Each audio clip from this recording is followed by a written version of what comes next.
বলুন আপনাদের কিভাবে সাহায্য করতে পারি। ও হ্যাঁ, চাটা বলি।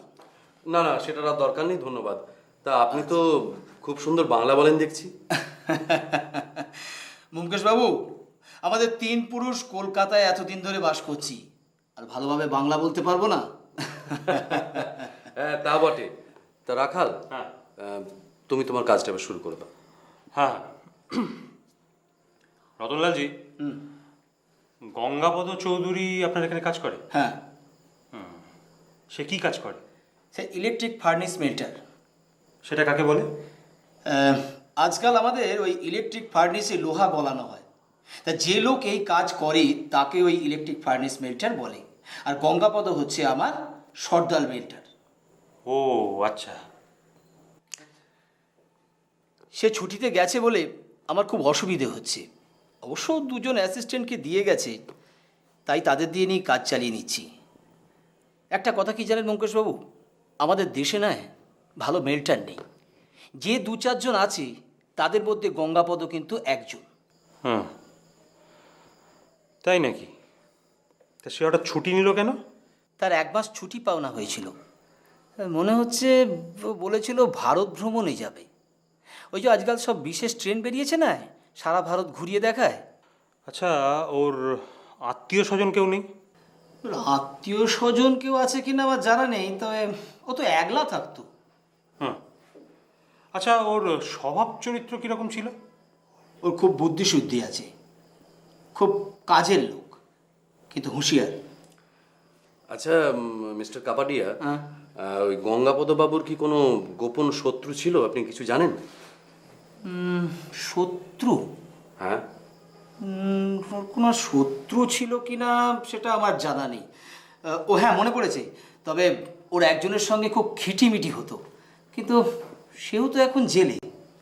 তা তিনি কে? তার নাম নরেশ মণ্ডল। 3 বছর আমার কাছে সর্দার মেল্টার হিসেবে কাজ করত। তার অ্যাসিস্ট্যান্ট ছিল গঙ্গাপদ। তা 2জনের মধ্যে মাঝে মাঝে খিটমিটি লেগে থাকতো। নরেশ ছিল রাগী, আর গঙ্গাপদ ছিল মিটমিটে বজ্জাত। তা 2জনের মধ্যে যখন খিটিমিটি লেগে থাকতো আমি কিন্তু মজা দেখতাম। আর তারপর হ্যাঁ, তারপর কি হলো? হঠাৎ একদিন নরেশ একজনকে খুন করে বসলো। গঙ্গাপদ তার বিরুদ্ধে সাক্ষী দিল, আর তারপর নরেশের জেল হয়ে গেল। খুনের জন্য জেল? তা কতদিনের মেয়াদ সেটা কিছু জানেন? তা জানি না, তবে এই 4-5 বছর হবে আর কি। নরেশ জেলে যাওয়ার পর গঙ্গাপতি সর্দার মেল্টার হয়ে বসলো। হুম, ঠিক আছে মিস্টার কাপাডিয়া, আপনার অনেক সময় নষ্ট করলাম। আজকে উঠি। হ্যাঁ, ও হ্যাঁ, ভালো কথা, ওই গঙ্গাপদ বাবুর সঙ্গে কি আপনার সম্প্রতি দেখা হয়েছিল? হলে সেটা কতদিন আগে? হ্যাঁ, এই তো 12-14 দিন আগে তো দেখা হয়েছিল। 12-14 দিন আগে? আচ্ছা মনে করে বলুন তো, তখন কি তার মুখে দাড়ি ছিল? দাড়ি? হ্যাঁ। কোশমিন কালো আমি ওর দাড়ি দেখিনি। ধন্যবাদ। ধন্যবাদ। আজ উঠি। নমস্কার। নমস্কার।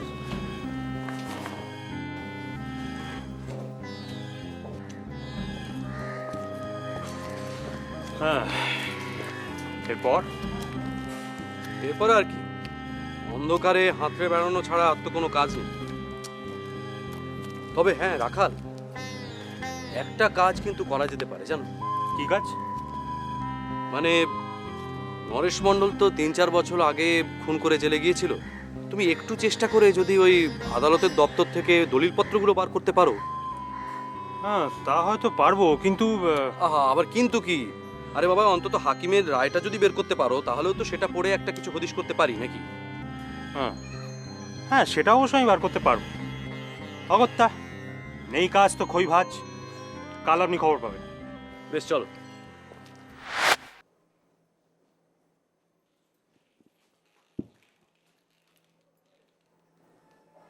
বাবা, এত মন দিয়ে কি দেখছো গো? না, দেখছি যে রাস্তা দিয়ে লাল কোট পরা কেউ যাচ্ছে কিনা। সে কি, লাল কোট পরা লোক তো এই রাস্তা দিয়ে যাবার কথা নয়।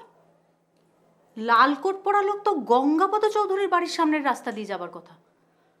অন্তত এই কেসটা সম্পর্কে আমি যেটুকু শুনেছি তাই তো মনে হয়। না, আমি দেখছি যে আজকাল কেউ লাল কোট পরে কিনা। তা কি দেখলে? হ্যাঁ, দেখলাম যে কয়েকজন ভদ্রমহিলা লাল কাপড় পরে গেলেন। না মানে তার সঙ্গে আমি কিছু বাচ্চা কাচ্চাকেও লাল জামা কাপড় পরে যেতে দেখেছি। তবে না, কোনো প্রাপ্তবয়স্ক পুরুষ মানুষকে তো লাল কোট পরে যেতে দেখিনি। কে? আসুন। কে পাঠিয়েছেন? রাখাল বাবু? আচ্ছা, আপনি আসুন, আমি দেখে নিচ্ছি। তুমি মামলার রায় জানতে চেয়েছিলে, সেই চিঠি পাঠিয়েছে না গো? হ্যাঁ, একটু ধরো তো, চিঠিটা পড়ি।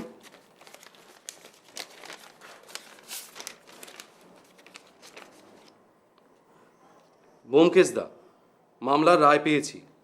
পড়ে দেখলাম আমাদের কাজে লাগতে পারে এমন কিছু নেই। পিয়নের হাতে পাঠিয়ে দিচ্ছি, আপনি পড়ে দেখুন, পরে আমি আপনার কাছে যাব। ইতি রাখাল।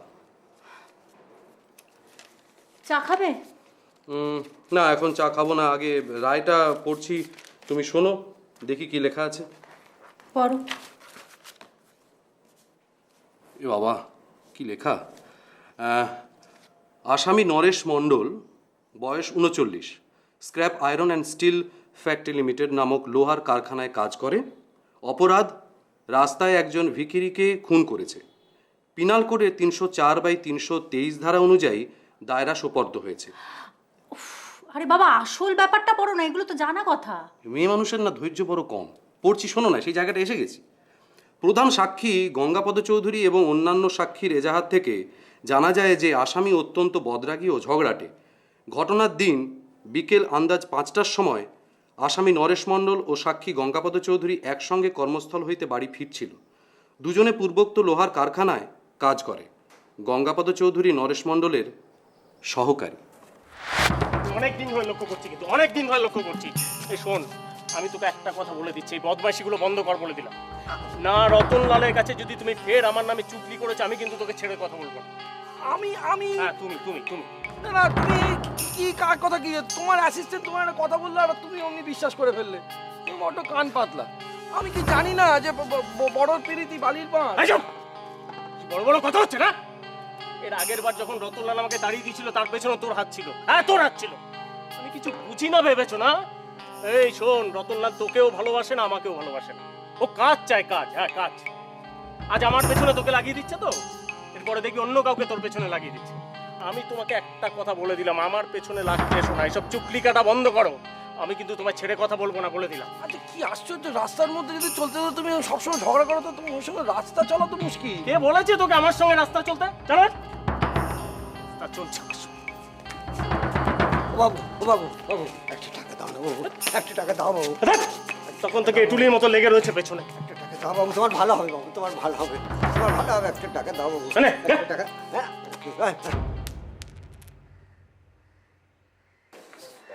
চাইলাম 1 টাকা, দিলে ছাড়ে না। এই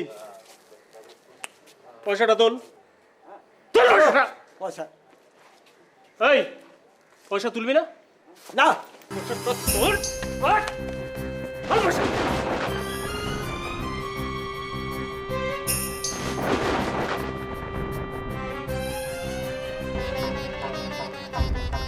এটা কি করলে?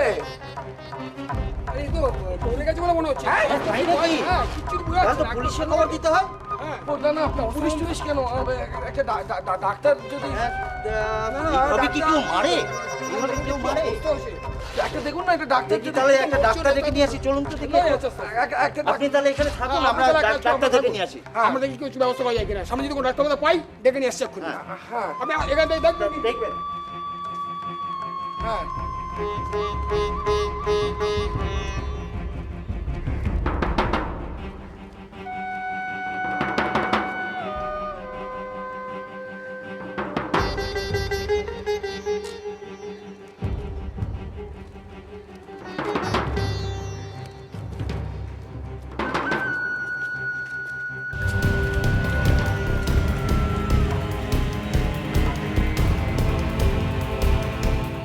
ডাক্তারের রিপোর্ট থেকে জানা যায় যে তার প্রাণশক্তি বেশি ছিল না, অল্প আঘাতেই মৃত্যু হয়েছে।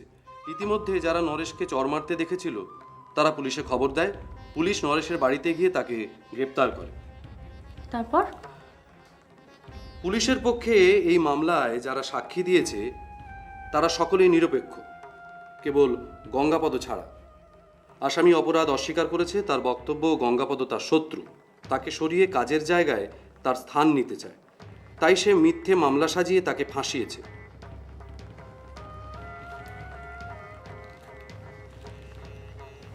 এখানেই শেষ? হ্যাঁ, না না, আরও আছে।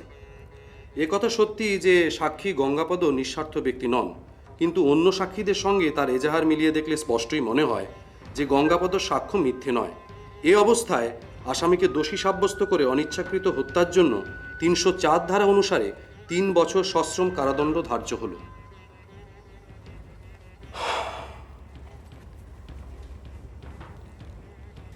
কিছু বুঝলে? সব কিছু পরিষ্কার হলো না, আরও কিছু খবর আমাদের নিতে হবে জানো। আমি এক কাজ করি, রাখালকে একটা ফোন করি। হ্যাঁ করো, আমি বরঞ্চ ভেতরে যাই, আমার রাজ্যের কাজ পড়ে রয়েছে।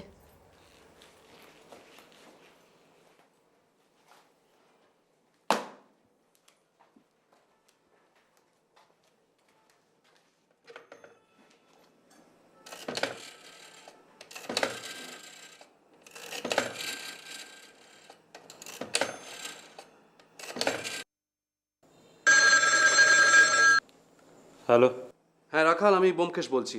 রায় পড়লাম। হ্যাঁ, কিছু পেলেন? একজন বদরাগী মানুষের চরিত্র পেলাম, এই আর কি। তার মানে রায় থেকে কিছু পাওয়া গেল না, তাই তো? না, সেটা এখনই বলা যাচ্ছে না। ওই কথায় বলে না, যেখানে দেখিবে ছাই উড়াইয়া দেখো তাই, পাইলেও পাইতে পারো অমূল্য রতন। তা বটে। হ্যাঁ, আরেকটা কথা, ওই যে পোড়ো বাড়িতে আঙুলের ছাপ পাওয়া গিয়েছিল, তার ছবি নেওয়া হয়েছে? হয়েছে। আচ্ছা, গঙ্গাপদ চৌধুরীর এখনো কিছু পাত্তা পাওয়া যায়নি? না, ভারত ভ্রমণের যতগুলো স্পেশাল ট্রেন রয়েছে প্রায় সবকটার অফিসে আমি খোঁজখবর নিয়েছি, কিন্তু কোথাও গঙ্গাপদ চৌধুরী বলে কোনো যাত্রীর নাম পাওয়া যায়নি। আচ্ছা, এমনও তো হতে পারে যে ছদ্মনামে গিয়েছে।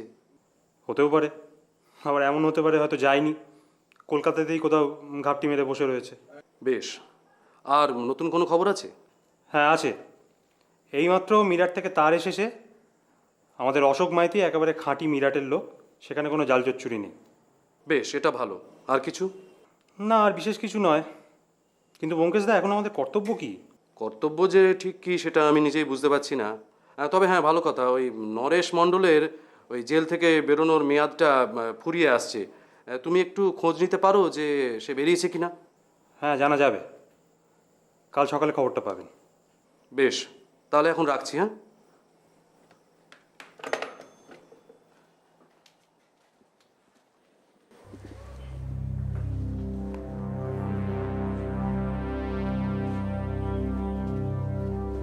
ব্যোমকেশদা। আরে রাখাল চন্দ্রজি, এসো এসো, বসো।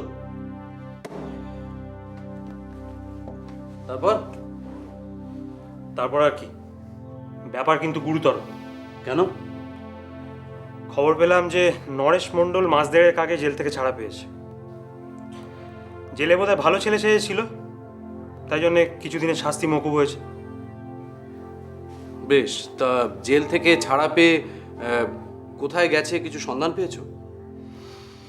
দেখুন, ওর পুরনো বাসায়ও যায়নি। আর কালকে তো ওই কারখানার মালিক রতনলাল কাপাড়িয়ার কাছ থেকে খবর পেলাম যে কারখানাতেও সে যায়নি। তার মানে সে ডুব মেরেছে। তাহলে ব্যাপারটা এতক্ষণে কিছুটা পরিষ্কার হলো। তার মনে যদি পাপ না থাকবে তাহলে সে ডুব মারবে কেন? সে ওই রতনলালের কাছে ফিরে যাবে এবং তার চাকরিটা ফেরত পাওয়ার চেষ্টা করবে। আমারও তো তাই মনে হয়। তাহলে রাখাল, গল্পটা কি দাঁড়াচ্ছে যে নরেশ মণ্ডল লোকটা খুবই রাগী এবং ঝগড়াটে। ঠিক। আর ওই গঙ্গাপদ চৌধুরী ঠিক তার উল্টো, ও হচ্ছে একেবারে মিটমিটে শয়তান। আর এই দুজন একই কারখানায় কাজ করত, তার সুবাদে ওদের মধ্যে ঝগড়াঝাঁটি, কথা কাটাকাটি লেগেই থাকতো। গঙ্গাপদ চৌধুরী চাইতো ওই নরেশ মণ্ডলকে সরিয়ে তার জায়গাটা দখল করবে, কিন্তু সেটা সহজ কাজ ছিল না, তার কারণ নরেশ মণ্ডল লোকটা কিন্তু কাজের। আর একদিন গঙ্গাপদ চৌধুরী সুযোগটা পেয়ে গেল। নরেশ মাথা গরম লোক ছিল, সে একদিন রাস্তায় একটা ভিখিরির ওপর মাথা গরম করে তাকে চড় মেরে শেষ করে দিল। ঠিক তাই। গঙ্গাপদ চৌধুরী এই সুযোগের সদ্ব্যবহার করতে চাইল। সে নরেশ মণ্ডলকে ফাঁসি কাঠে ঝোলাতে চাইল, কিন্তু সেটা সম্ভব হলো না। নরেশ দোষী সাব্যস্ত হলেও তার শুধু 3 বছরের জেল হলো। কিন্তু ব্যোমকেশদা, এই অবধি তো গল্পটা সাজানো গেল, তারপর? বলছি, এই নরেশ লোকটা শুধু যে বদমেজাজি তা নয়, সে মনের মধ্যে রাগ পুষে রাখে। সে জেলে যাওয়ার সময় হয়তো মনে মনে প্রতিজ্ঞা করেছিল যে গঙ্গাপদ চৌধুরীকে খুন করে সে তার প্রতিহিংসাটা চরিতার্থ করবে। তার মানে এই 3 বছর ধরে সে প্রতিহিংসার আগুনে জ্বলছিল। ঠিক তাই। গঙ্গাপদ জানতো যে নরেশের 3 বছরের জেল হয়েছে, সে তককে তককে ছিল। কিন্তু যখন সে শুনল যে মেয়াদ ফুরোনোর আগেই নরেশ জেল থেকে বেরিয়ে আসছে, তখনই সে মনে মনে ভয় পেয়ে গেল। কিন্তু ব্যোমকেশদা, এমনও তো হতে পারে যে গঙ্গাপদ চৌধুরী দেখতে পেয়েছিল যে নরেশ মণ্ডল তার বাড়ির আশেপাশে ঘোরাফেরা করছে, কিংবা উল্টো দিকে জানলা দিয়ে তার বাড়ির দিকে নজর রাখছে, তাই সে বাড়ি থেকে উধাও হয়ে যাওয়ার প্ল্যানটা করেছিল। গঙ্গাপদ এরপর কারখানা থেকে 1 মাসের ছুটি নিল। তারপর একটা দাড়ি লাগিয়ে ঘুরে বেড়াতে লাগলো, যাতে নরেশ মণ্ডল তাকে দেখলেও চিনতে না পারে। আমার মনে হয় গঙ্গাপদ সত্যি সত্যিই ভারত ভ্রমণে যাওয়ার প্ল্যান করেছিল। ঠিক এমন সময় একদিন হাওড়া স্টেশনে সে অশোক মাইতিকে দেখতে পায়। দেখেই গঙ্গাপদ অবাক হয়ে যায়, কারণ সে দেখে যে অশোক মাইতিকে অনেকটা তারই মতো দেখতে। ব্যাস, ওর মাথায় তখন একটা বুদ্ধি খেলে গেল, যদি কোনো ক্রমে অশোক মাইতিকে ও নিজের ঘরে এনে তুলতে পারে, তাহলে ওই নরেশের চোখে তুলে দেওয়া যাবে। ও ভাববে যে ও হচ্ছে গঙ্গাপদ, বলে অশোক মাইতিকে সে খুন করবে, আর ভাববে গঙ্গাপদই বোধহয় সত্যিকারের খুন হয়েছে। এতে সে খানিকটা নিরাপদ হবে। অবশ্য তাতে চাকরিটা চলে যাবে, তবে চাকরি আগে না প্রাণ। আচ্ছা, এবার ওই নরেশের দিকটা একটু ভেবে দেখা যাক। নরেশ জেল থেকে বেরোনোর পর একটা পিস্তল জোগাড় করল। তারপরে সে ওই পুরনো বাড়িতে ফিরে গেল না, অন্য কোথাও ঘাঁটি গেড়ে ছিল। তারপর ওই গঙ্গাপদ চৌধুরীর বাড়ির সামনে পুরো বাড়িটাতে যাতায়াত শুরু করলো। তার মতলব ছিল গঙ্গাপদ যখনই জানলার ধারে এসে দাঁড়াবে, সে রাস্তার ওপার থেকে ওকে গুলি করবে, তারপর কলকাতা ছেড়ে চলে যাবে। যাই হোক, এরপর গঙ্গাপদ চৌধুরী ওই অশোক মাইতিকে নিজের বাড়িতে বসিয়ে লোপাট হয়ে গেল। আর যাওয়ার আগে অশোক মাইতিকে উপদেশ দিয়ে গেল যে সে যেন জানলা দিয়ে মাঝে মাঝে উঁকি মেরে দেখে রাস্তা দিয়ে কোনো লাল কোট পরা লোক যাচ্ছে কিনা। আর এই লাল কোট পরা লোকটা নিছকই কল্পনা। ঠিক, আসল উদ্দেশ্য হলো অশোক মাইতি জানলার সামনে এসে দাঁড়াবে, আর উল্টো দিকের জানলা দিয়ে নরেশ তাকে গুলি করবে। সবই ঠিক হয়েছিল, কিন্তু একটা ভুল হয়ে গেল। অশোক মাইতি শুধু আহত হলো, সে মরল না। তারপর সে পুলিশকে সব ঘটনা বলল। তার মানে এখন নরেশ মণ্ডল আর গঙ্গাপদ চৌধুরী দুজনের একই অবস্থা। দুজনের কেউই এখন আত্মপ্রকাশ করতে পারবে না, কারণ খবরের কাগজেও বেরিয়ে গেছে যে দুজনকেই পুলিশ খুঁজছে। এই দুজনের মধ্যে প্রকৃত অপরাধী হচ্ছে নরেশ মণ্ডল। সে একজনকে খুন করার চেষ্টা করেছিল, কিন্তু এই গঙ্গাপদ চৌধুরী লোকটা একটা আস্ত পাষণ্ড। সে জেনে শুনে একটা নিরপরাধ লোককে নিশ্চিত মৃত্যুর মুখে ঠেলে দিয়েছিল। তাকে যদি ধরা যায়ও, শাস্তি দেওয়া যাবে কিনা আমার তো সন্দেহ আছে। তা না হয় হলো, কিন্তু যে লোকটাকে শাস্তি দেওয়া যাবে তাকে ধরার কি উপায়? একটাই উপায় আছে, বিজ্ঞাপন। বিজ্ঞাপন? হ্যাঁ, বিজ্ঞাপন। পুকুরে ছিপ ফেলে বসে থাকতে হবে, কখন একটা মাছ টোপ গিলবে আর তখনই তাকে ধরবে। বাহ, তাহলে আর দেরি করে লাভ কি? ব্যোমকেশদা, আপনি আমাকে একটা কাগজ দিন তো, আর বিজ্ঞাপনের বয়ানটা বলে ফেলুন, আমি লিখে ফেলি। কাগজ? দাঁড়াও দেখি। এই অজিতের কাজ তো লেখালেখি করা, কোথায় যে রাখে।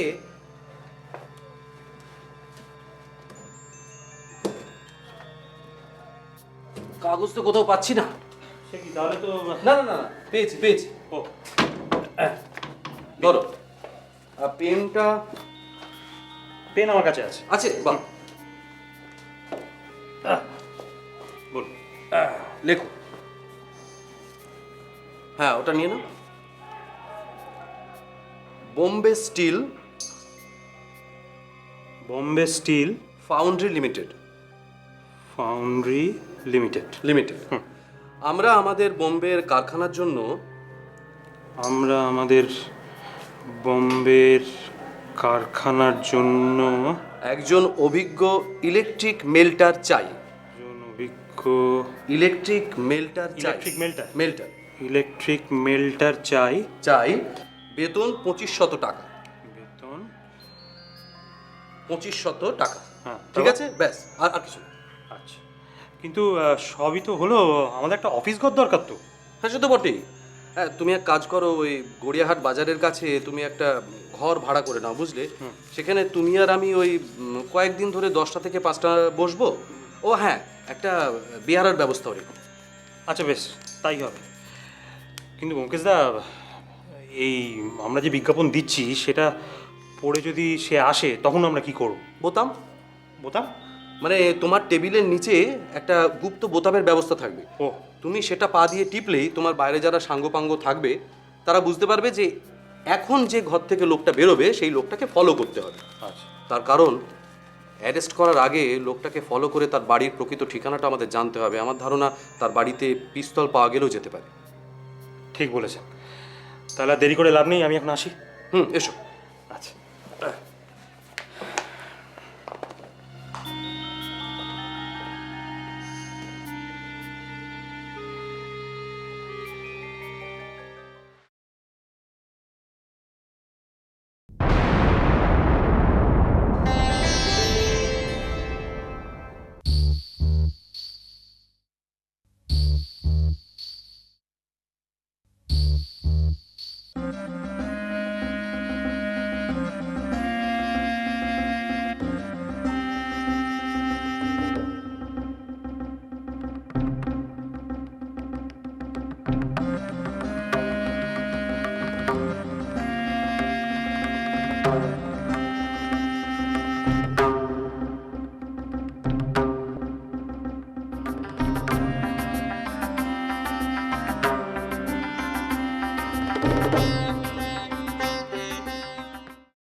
এরকম আরো অনেক সিনেমা দেখতে হলে ডাউনলোড করুন ক্লিক অ্যাপ।